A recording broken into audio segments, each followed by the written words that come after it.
Olá, boa noite. Sejam todos bem-vindos. Nosso evangelho de hoje, como estamos no mês de setembro, vamos conversar um pouco sobre o suicídio e a loucura. É um tema bem complexo, mas que precisamos conversar um pouco, porque está comprovado cientificamente que 90% dos casos dos suicídios são preveníveis. Precisamos cuidar disso, cuidar quem está com depressão. Depressão é uma doença, deve ser tratado como tal, com muito respeito, com muito carinho. Todas as pessoas que têm esse problema de saúde exigem de nós esse respeito, essa atenção, esse carinho. E hoje nós vamos conversar um pouco sobre o suicídio, lembrando também que temos o CVV, ligar para o 188, se você tem ideias, acha que está sozinho, você não está. Ligue para o Centro de Valorização da Vida.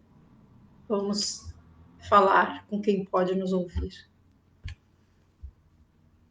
Vamos pegar a nossa água e vamos elevar o nosso pensamento ao Mestre Jesus. São 19 horas. Vamos iniciar a nossa oração, iniciar o nosso Evangelho no lar. Mestre Jesus, benfeitores amigos que aqui se encontram,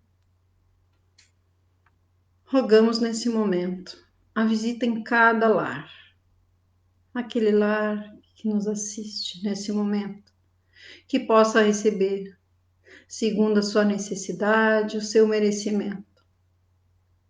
Ilumina, Mestre, cada canto desse lar, levando a tua paz, o teu amor e a cura para aqueles irmãos que possam estar enfermos, seja do corpo, seja da alma. Abençoa, Mestre Jesus, a cada um, conforme a necessidade ou merecimento. Muito obrigada, que assim seja. Para quem gosta de nos acompanhar, o capítulo 5 do Evangelho, lá no item 14, que fala assim: a calma e a resignação obtidas pela maneira de encarar a vida terrestre e pela fé no futuro dão ao espírito uma serenidade que é a melhor proteção contra a loucura e o suicídio. Com efeito, a maior parte dos casos de loucura é devida à comoção produzida pelas vicissitudes que o homem não tem força de suportar.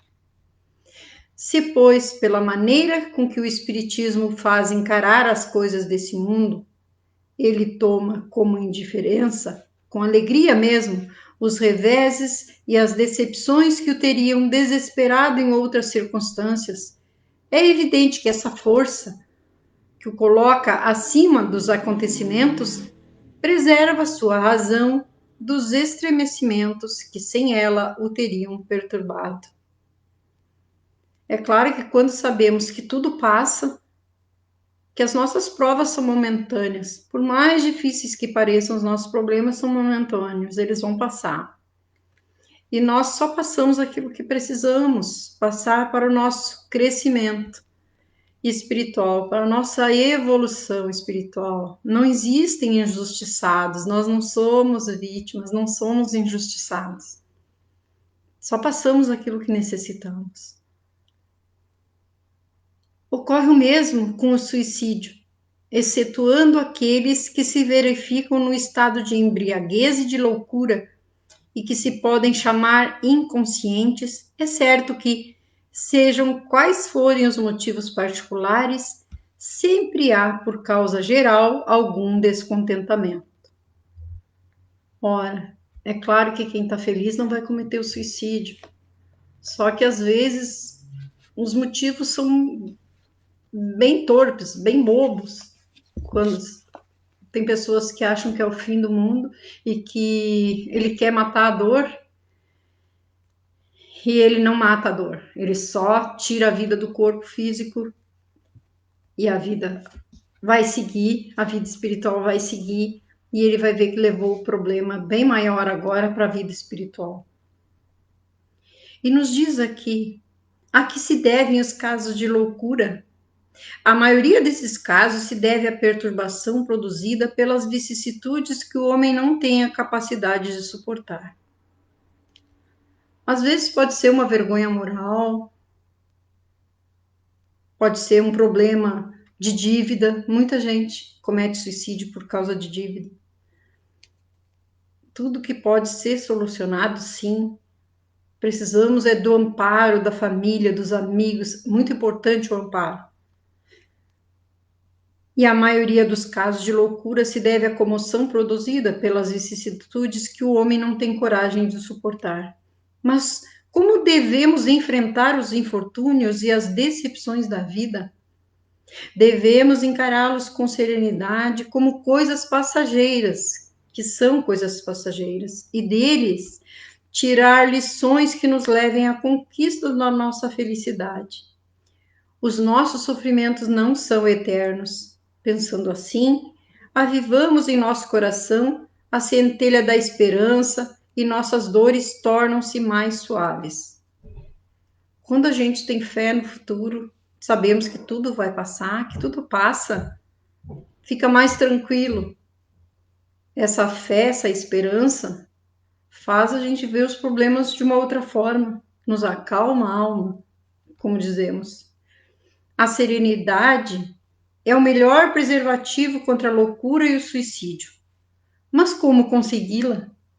Através da calma, da resignação profunda, da fé em Deus e da fé no futuro, é que conseguimos em nosso espírito essa serenidade. Porque a serenidade é o melhor preservativo contra a loucura e o suicídio. Mas haverá problema insuportável que conduza fatalmente ao suicídio? Fatalmente não. Não há dor que o ser humano não possa suportar. O Evangelho é roteiro seguro para enfrentar as dificuldades de frente e superá-las.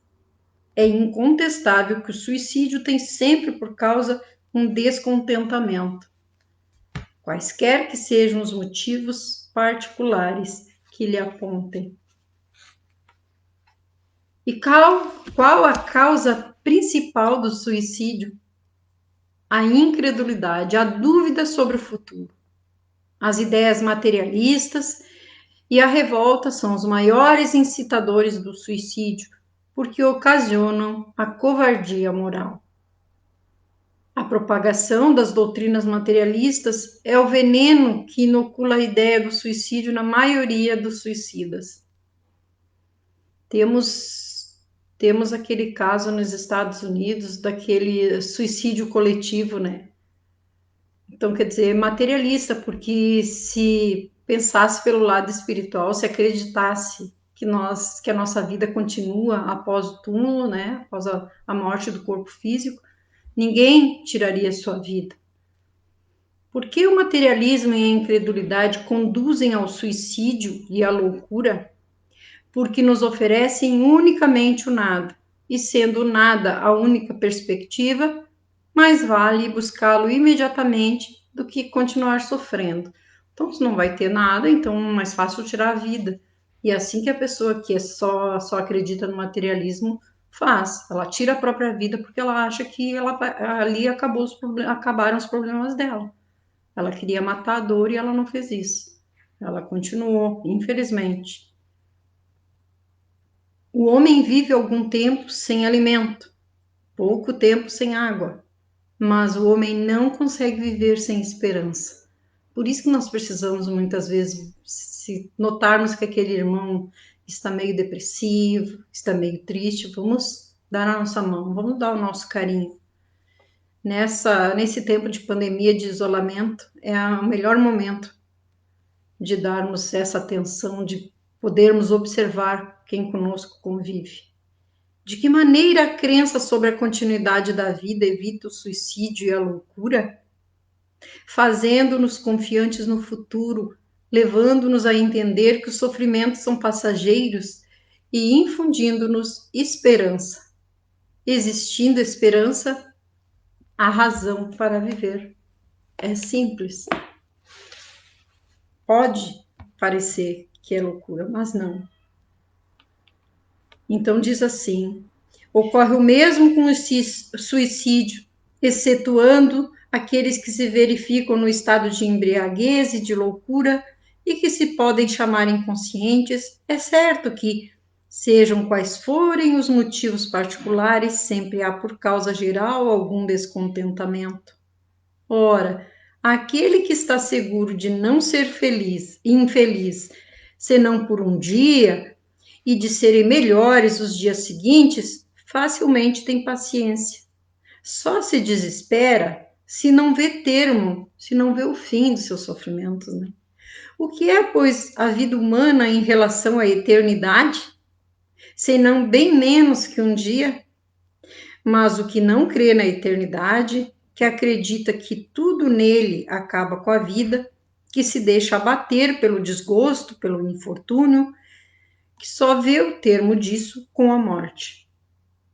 Nada esperando, acha absolutamente natural, muito lógico mesmo, abreviar suas misérias pelo suicídio. A incredulidade, a simples dúvida sobre o futuro, ou numa palavra, as ideias materialistas, são os maiores estimulantes ao suicídio. Trazem a covardia moral.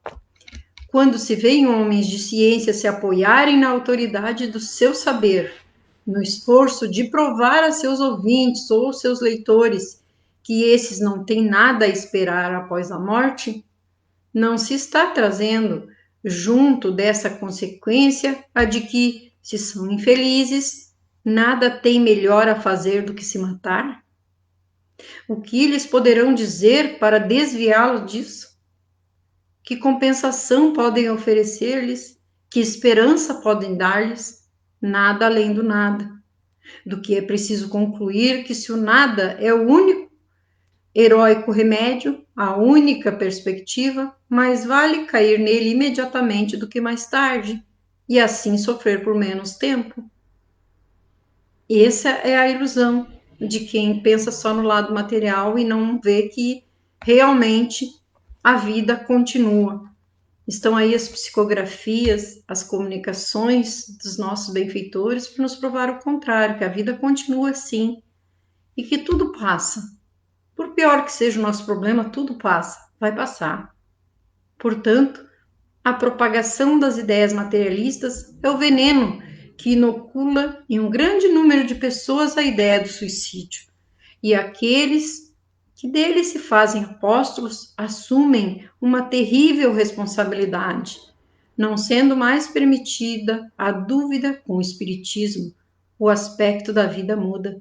O crente sabe que a vida se prolonga indefinidamente além do túmulo, mas em condições totalmente diferentes. Daí a paciência e a resignação que naturalmente afastam a ideia do suicídio. Daí, em uma palavra, a coragem moral. É o que o Espiritismo nos traz, a coragem moral para enfrentarmos os problemas. Basta estarmos vivos, nós temos problemas, uns maiores, outros menores, de ordem espiritual, de ordem material. Nós temos problemas, mas tudo passa. Maria disse para o Chico Xavier que tudo passa, e nós precisamos sempre acreditar nisso. E o Espiritismo também tem, sob esse aspecto, um outro resultado igualmente positivo e talvez mais determinante. Mostra-nos os próprios suicidas revelando a sua situação infeliz. E prova que ninguém viola impunemente a lei de Deus, que proíbe ao homem abreviar sua vida. Dentre os suicidas, há alguns cujo sofrimento, mesmo sendo apenas temporário e não eterno, não deixa de ser menos terrível e de tal natureza que faz refletir todo aquele que tente partir da terra antes da ordem de Deus. Portanto, o espírita tem como oposição à ideia de suicídio vários motivos. A certeza de uma vida futura na qual ele sabe que será tão mais feliz, quanto mais infeliz e mais resignado tiver sido sobre a terra.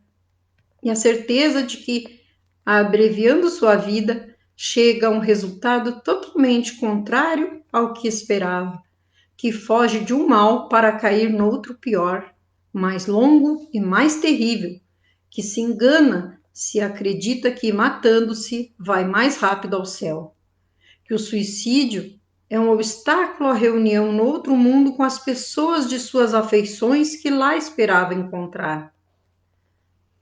Nesse caso aqui, nós podemos citar aquelas mães que, quando o filho parte, o filho desencarna, ela comete o suicídio achando, na ignorância dela, né, na inocência, achando que ela vai se reencontrar com o filho.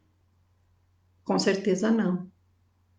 Não tem, porque ela vai para um lugar e ele vai para outro. Ela vai lá, vai para o hospital, vai ser cuidada, mas como ela vai se encontrar com o filho? Se o filho foi um caso que não tirou a vida, né? Vamos pensar nisso. Vamos dar esse carinho. Sempre que a gente vê alguém triste, vamos dar esse carinho, vamos dar atenção, vamos cuidar desse nosso irmão. Ele está precisando de carinho, está precisando do nosso carinho. Do que se conclui que o suicídio, não lhe trazendo senão decepções, é contrário aos seus próprios interesses. Por isso, o número de suicídios impedidos pelo espiritismo é considerável, e pode-se concluir que, quando todos forem espíritas, não haverá mais suicídios conscientes.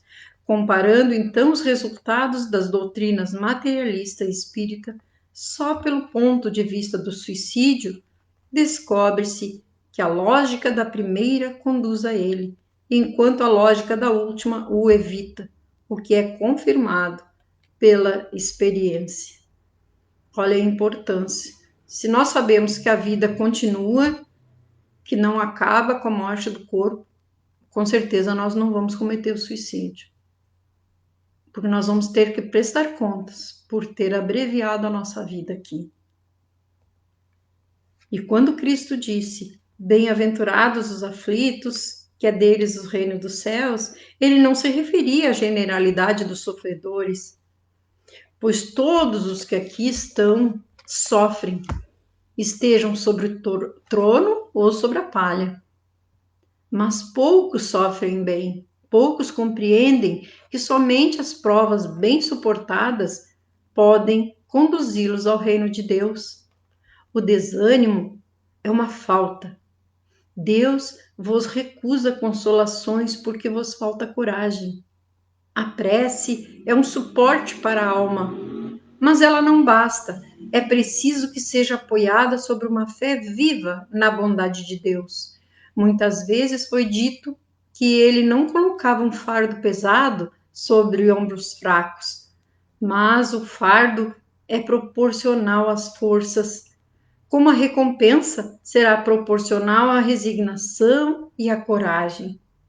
Por mais penosa que seja a aflição, não chega à magnitude que terá a recompensa. Mas é preciso merecer essa recompensa, e é por isso que a vida é cheia de tribulações. O militar que não é enviado às linhas de fogo não fica satisfeito, porque o repouso do campo não lhe proporciona promoção.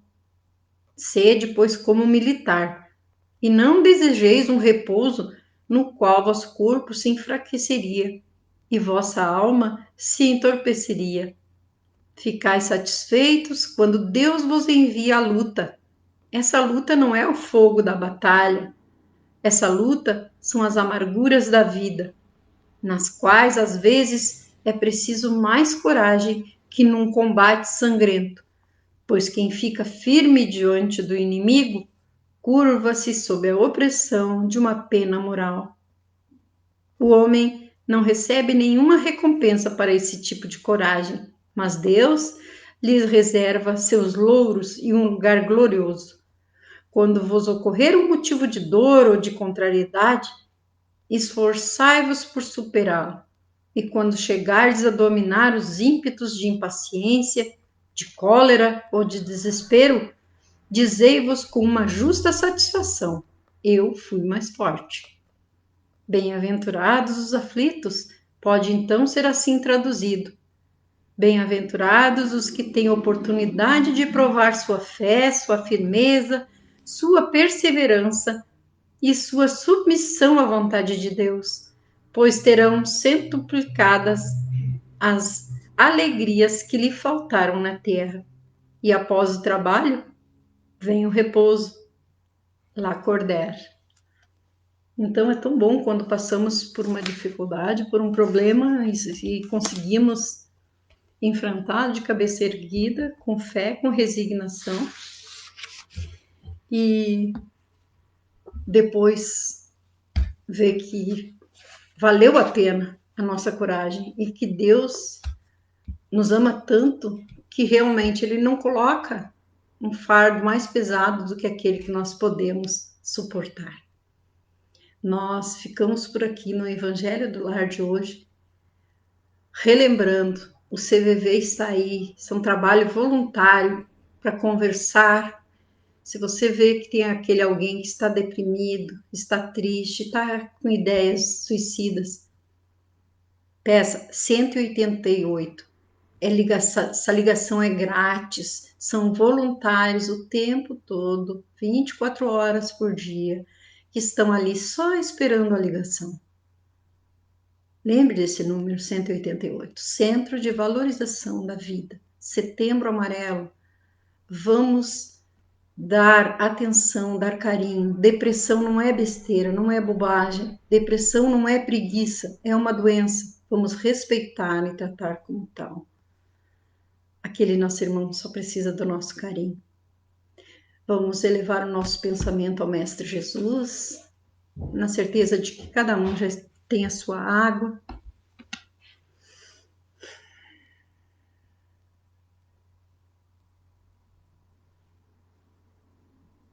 Pai nosso, que estais em toda parte, adentra nesse momento esse lar, que roga por teu auxílio, por teu amparo. E tu, Pai amoroso, justo e bom, que sabe das nossas necessidades, te queremos como convidado especial, atuando naquilo que temos maior necessidade, porque só tu sabes, Pai, onde o auxílio se faz necessário. Te rogamos ainda por todos os irmãos que se encontram enfermos do corpo, da alma. Auxilia, Pai de amor, que chegue a mão amiga nesse momento e que o auxílio se faça. Fortalece a cada um conforme a necessidade. Que possamos todos ter uma semana de paz, de harmonia e de saúde em cada lar. Muito obrigada. Que assim seja. Boa noite. Até o próximo domingo. Um beijo.